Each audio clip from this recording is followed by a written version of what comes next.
day 271 of the war in Gaza, the IDF says the Rafah Brigade has been decimated with at least 900 terror operatives killed amid the ongoing IDF operation. Visiting troops in southern Gaza, IDF Chief Halevi said that the military will continue to destroy Hamas's infrastructure in Rafah, including its tunnels. He said it takes time and the operations are ongoing. Gazan civilians continue to flee the Khan Yunis area following an army order after 20 shells were fired from the city toward Israel. The IDF said the forces struck targets in the Khan Yunis area from which the rockets were launched. It said the evacuation order was intended to protect civilians from the airstrikes, but ground forces would not re-enter the city, at least not at this time. Air Force jets hit targets overnight, including a weapons depot, operational centers, and additional terror infrastructure. In the north, multiple firefighting crews were called in to battle a blaze near Kiryat Shmona, sparked by Hezbollah rocket fire from Lebanon. Teams worked for hours to extinguish the blaze from spreading to nearby homes.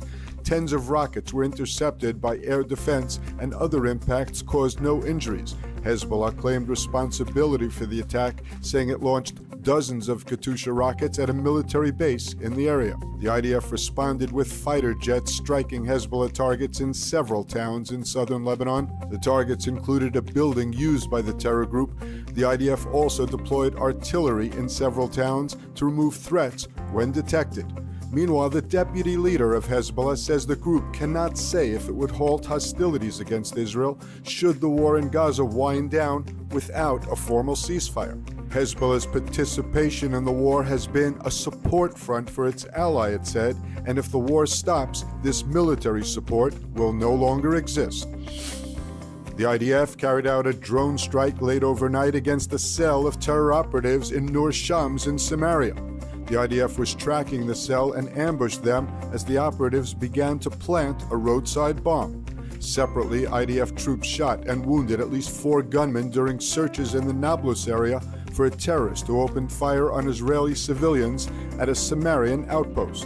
An Israeli civilian at the Mitzpeh Yosef outpost near the settlement of Har Bracha was slightly wounded by gunfire that came from deep within Nablus. Following the attack, the IDF said it launched a manhunt for suspects in the Nablus area, during which it exchanged fire with several gunmen.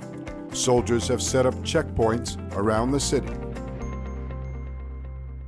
Experience the power of truth with ILTV News. If you're looking for quality content and captivating visuals, join our news community and become an integral part of our team as we embark on a mission to unveil the real Israel, dismantling the web of lies and misinformation that surround reporting on Israel. By subscribing to ILTV News, you will not only have access to the latest updates, but you will also amplify our message, creating a ripple effect that carries the truth far and wide. Subscribe today and help reshape the narrative. Available on the web, Android, and Apple.